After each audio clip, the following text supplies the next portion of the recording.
Halo, di video kali ini kita akan melanjutkan pembahasan mengenai soal pertidaksamaan ya.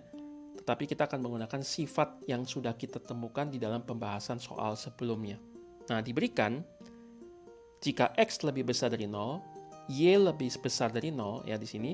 Buktikan jika X lebih kecil dari Y, maka akar X juga lebih kecil daripada akar Y. Nah, kita mau buktikan dari kiri ke kanan. Nah, dalam video sebelumnya, saya sudah jelaskan mengenai sifat ini ya. Ini penting sekali karena sifat ini akan banyak sekali terpakai khususnya untuk masalah pertidaksamaan atau pertidaksamaan mutlak misalnya ya.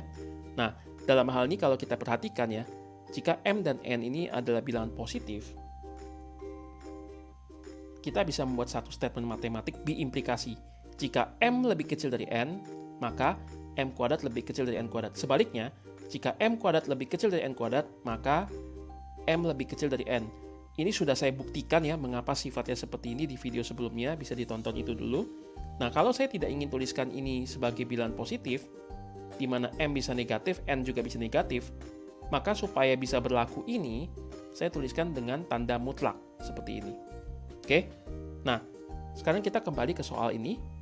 Perhatikan bahwa X lebih kecil dari Y, kita ingin buktikan dari sini, kita ubah atau kita turunkan supaya bisa menuju ke bentuk ini. Nah, karena X lebih besar dari 0, ya, maka X itu bisa saya tuliskan sebagai akar dari X kuadrat. Kenapa? Karena X kalau di kuadrat pasti selalu positif. Kalau di akar ya jadinya bilangan positif. Maka X itu yang adalah bilangan positif bisa kita tuliskan sebagai akar positif dari X kuadrat. Y juga sama, seperti ini.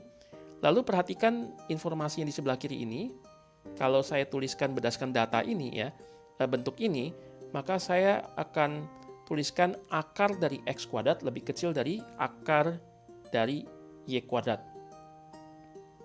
Nah, kalau kita lihat ya, di dalam bentuk akar ini, akar X kuadrat, ini bisa kita ubah urutannya ya, menjadi apa? Menjadi akar X di kuadrat. Jadi, akar dari X kuadrat di dalam, akar di luar, bisa kita ubah urutannya menjadi akar X yang di dalam, lalu kuadratnya di luar. Itu sama saja ya. Nah, kemudian, perhatikan bentuk ini. Ini suatu bilangan di kuadrat, suatu bilangan di kuadrat. Ini kan bentuknya sama seperti ini. Dimana bilangan ini kan tadi apa? Bilangan positif kan? Akar Y juga sama ya, itu juga bilangan positif ya, di kuadrat ya kan? Maka kita lihat bentuknya sama seperti ini, kita bisa tarik kesimpulan ke kiri. Jika ini, maka ruas kiri ini terjadi, ya kan? Itu sebabnya saya bisa tuliskan menjadi bentuk yang di sebelah kanan itu. Ini. Jika M kuadrat lebih kecil dari N kuadrat, maka M lebih kecil dari N, ya. Jika akar X kuadrat lebih kecil dari akar Y kuadrat, maka akar X lebih kecil dari akar Y, ya.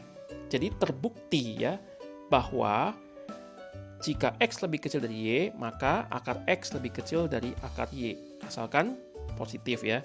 Jadi bisa kita simpulkan jika X dan Y ini bilangan positif, maka berlaku seperti ini.